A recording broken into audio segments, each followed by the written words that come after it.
1757 খ্রিস্টাব্দের 19 অগস্ট কলকাতায় প্রথম 1 টাকার মুদ্রা জারি করা হয়। এই মুদ্রাটি ব্রিটিশ ইস্ট ইন্ডিয়া কোম্পানি জারি করেছিল।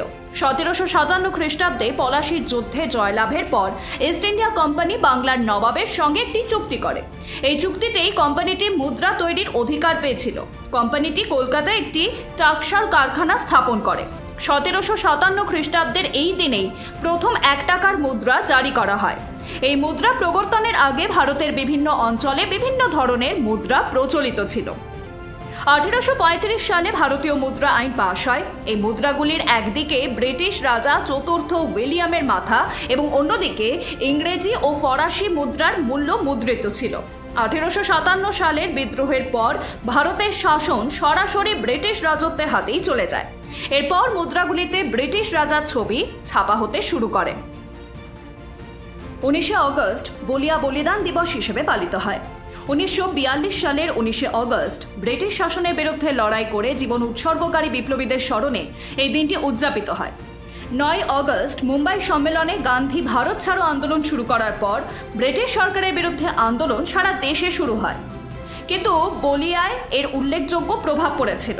সেরি বলিয়া চিত্তু পাণ্ডের নেতৃত্বে কারারুদ্ধ যোদ্ধারা কারাগারের দরজা ভেঙে নিজেদের মুক্ত করে, জেলা ম্যাজিস্ট্রেটের চেয়ার দখল করে এবং নিজেদেরকে কালেক্টর হিসেবে মনোনীত করে, যার পরে স্বাধীন বলিয়া প্রজাতন্ত্রের নামকরণ করা হয় এবং হনুমানগঞ্জ গঠিত সদর দপ্তর খোলা হয়। 1942 সালের 22 অগস্ট পর্যন্ত চিত্তু পাণ্ডে এখানে সরকার পরিচালনা করেছিলেন। এই যুদ্ধে 84 জন বিপ্লবী শহীদ হন, কিন্তু 23 অগস্ট রাতে ব্রিটিশরা আবার এটি দখল করে নেয়। হাজারি প্রসাদ দ্বিবেদী 1907 সালের 19 অগস্ট জন্মগ্রহণ করেন। তিনি ছিলেন একজন ভারতীয় লেখক, কবি এবং সাংবাদিক।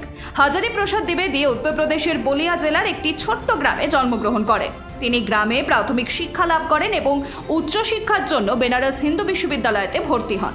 হাজারি প্রসাদ দ্বিবেদী হিন্দি সাহিত্যের অনেক গুরুত্বপূর্ণ কাজ করেছেন। তার লেখায় ভারতীয় সংস্কৃতি ও ইতিহাসের প্রতি ভালোবাসা প্রতিফলিত হয়।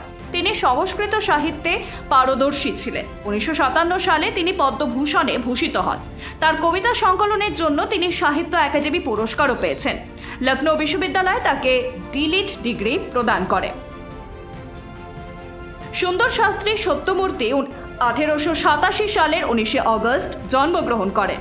সুন্দর শাস্ত্রী সত্যমূর্তি তামিলনাড়ুর এক বিশিষ্ট পরিবারে জন্মগ্রহণ করেন।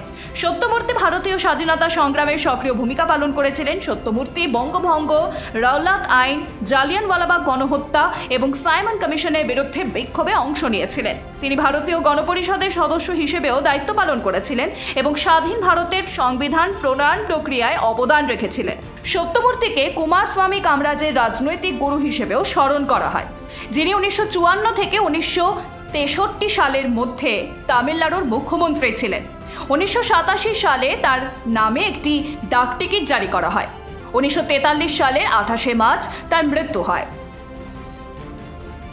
1919 সালের 19 অগস্ট আফগানিস্তানে ব্রিটিশ সাম্রাজ্যের কাছ থেকে স্বাধীনতা লাভ করে। দিনটি আফগানিস্তানের স্বাধীনতা দিবস হিসেবে পালিত হয়।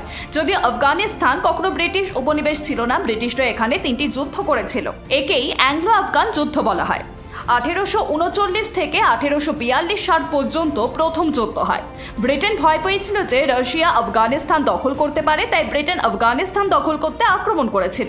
ব্রিটেন এই যুদ্ধে প্রাথমিক সাফল্যও পেয়েছিল, কিন্তু পরে আফগান ব্রিটেনকে পালিয়ে যেতে বাধ্য করে।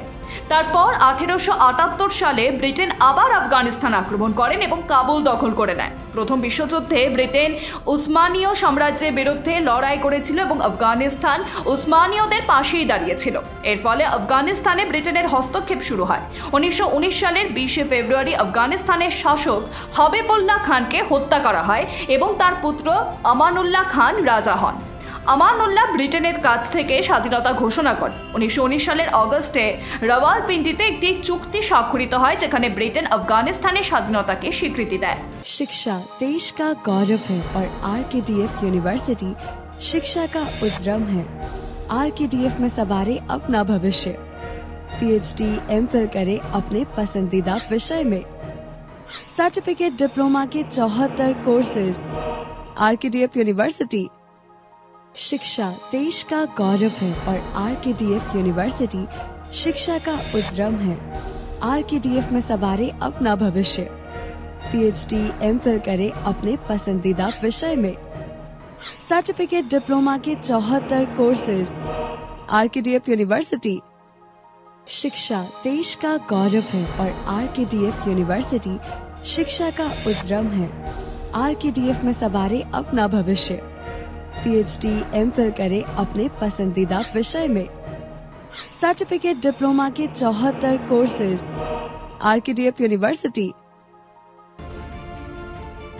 19 আগস্ট 1960 সালে সোভিয়েত ইউনিয়ন স্পুটনিক 5 নামক একটি মহাকাশযানের মাধ্যমে দুটি কুকুরকে মহাকাশে পাঠায়।